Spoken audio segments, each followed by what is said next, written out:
Here we got a duo of Ruud heat pumps running.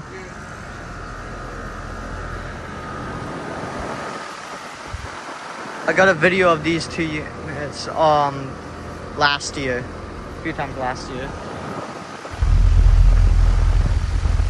It's got a Copeland scroll compressor. This unit replaced a 1999 Bryant heat pump, and this unit replaced a 1989 BDP heat pump.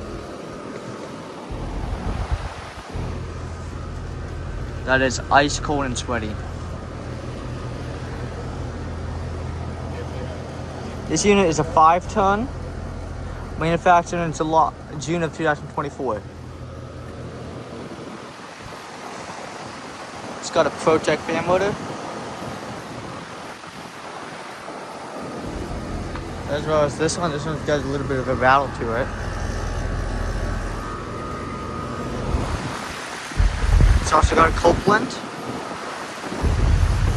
Protec fan motor. This is also a 5-ton manufactured in June of 2024.